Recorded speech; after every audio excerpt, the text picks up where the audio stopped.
In 10 years' time, we'll look back on 2020 as the year of the Super Naked, where caution is thrown to the wind, ridiculously powerful engines are crammed inside compact frames, and their riders are identified by bulging neck muscles. This test puts two of the biggest contenders head to head.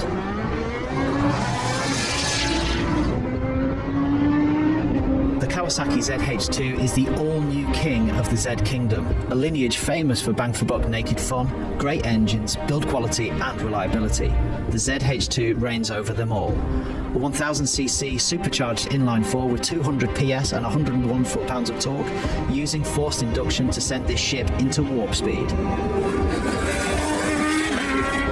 KTM's all-new 1290 Super Duke R, the Beast 3.0, is back for another round. Refined, tweaked, and in a more athletic form, the Beast's bite is sharper than ever. The Super Duke's 1300cc V-twin delivers 180 horsepower and 103 foot-pounds of pure muscle, and weighs 189 kilos dry. And spoiler alert, both of these bikes have got enough power to take your head clean off. So, Ollie, we're at the airfield and we are going to work out which one of these Super Nakeds is faster. So I'm thinking like 0 to 100 or 0 to 130, what do you think? Yeah, 0 to 130, I think they've got quite high top speed, so I think that's a generous. And then roll on, I was thinking like 40 through to 120, third, fourth, fifth and sixth gear. Yeah, through the box, yeah, sounds really good. I think that'd be a good comparison, to be honest. And who's your money on? I haven't ridden both of them. I know that thing is an absolute torque monster. The Super Duke is just unreal. You know, it's got 140 newton meters torque, 180 horsepower, sitting at around 200 kilos, same torque, you know, slightly more horsepower, but it's, you know, sat 35 kilos more, so probably more planted, but high top speed maybe, but up to 100 I think the Super Duke's got it. Well, let's find out. Sounds good. Just for the record, I think this is going to win, but let's go and find out. Let's get it on. Nice.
So as you can see, the heavens have been opening and kind of cut us short a little bit, but we have had a real good go on these two bikes, haven't we? Yeah, it's been absolutely wicked. And I think we've had a good time, right? Yeah, it's been heaps of fun.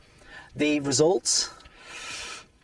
We both talked about it earlier, weren't we? It's really inconclusive. You know, earlier I sort of said that would be, you know, the one to go for, sort of 0 to 100, and then that would sort of go off afterwards. But we were both changing bikes and we were both sort of back and forth, as you'll see in the video. But it's just difficult to lay the power down, basically, and hold on for dear life, just because the handlebars are going and you're trying to tuck behind without breaking your neck and stuff on the wind. You know, my neck's a little bit sore now.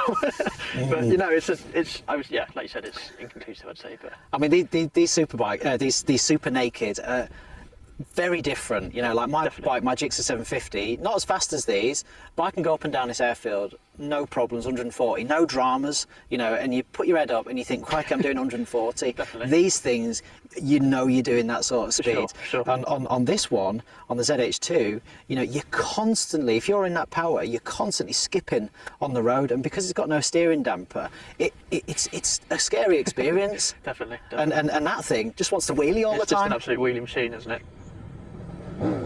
That engine is just an absolute peach. It's super smooth. anything, you can ride it around at whatever gear, whatever speed you want. It will just pick up and not clatter and, you know, judder a little bit like the V-twin characteristically does. But, you know, on third gear roll on, that eats up for breakfast. But fourth, fifth, sixth, that is just it's gone straight away. It's a really flexible motor. Definitely. So I think the 0 to 130, pretty inconclusive, probably a bit more to do with the rider and a bit more to do with how much guts you've got, how much balls you've got, basically. The roll-on stuff, this in third gear, everything else, the ZH2 wins. Yeah, but definitely. you know what, these bikes weren't designed for the track, they weren't designed for doing this, they were designed for the road. So we're going to take them on the road and see how we get on.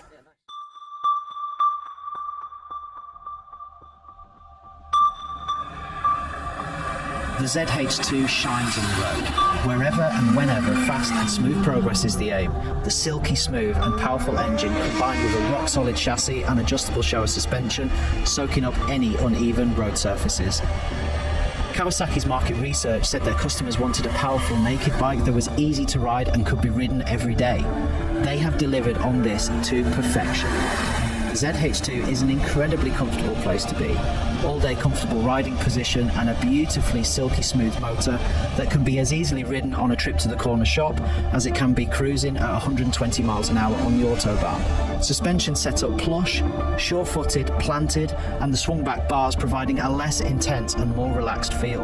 By contrast, the KTM is a totally different animal. The Super Duke is aggressive, sharp, pinpoint accurate, a feeling much more akin to sports bikes than tourers. The geometry is more athletic. You sit on the ZH2, you sit in the Super Duke. An all-new chassis and WP suspension combined with Bridgestone S22 tyres to give an uncompromised naked bike that will devour many a sports bike on track. With devastating accuracy, the KTM is undeniably the sharper track tool when compared to the ZH2.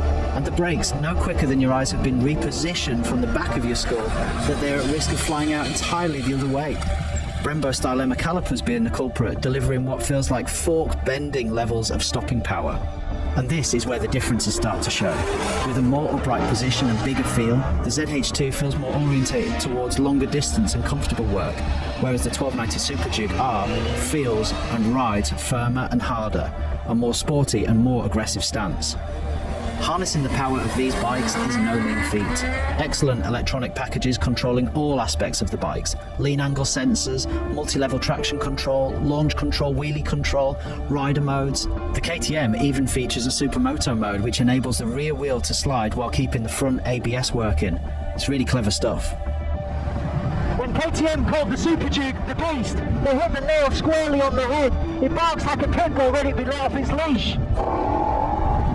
And by contrast, the Kawasaki is definitely not a beast. But don't get me wrong, I wouldn't call an F35 Jet a beast either.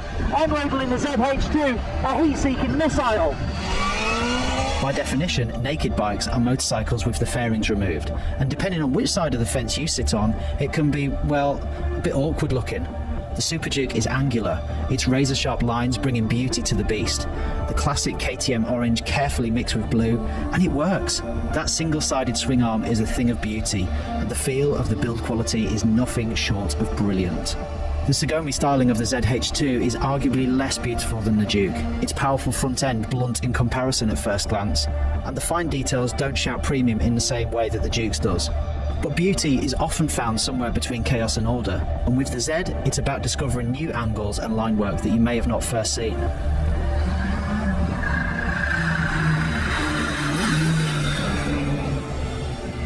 Now, before we get too excited, you have to consider that strapping 180 to 200 horsepower into a naked motorcycle, especially when they're going to live most of their lives on the road, is just way too much power. Oh, scrap that, I don't even know why I wrote it.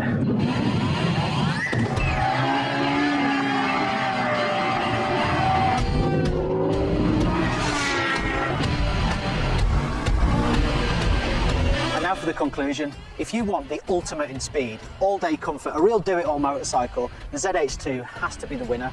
But on the flip side, if you want the sharpest tool in the box, uncompromised sport bike handling and ergonomics, the KTM has to be the winner.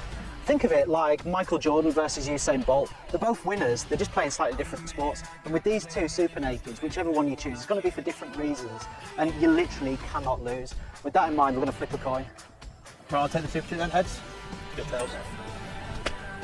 Heads it is. You take the Kawasaki, mate. Happy days. Let's do it. Let's do it.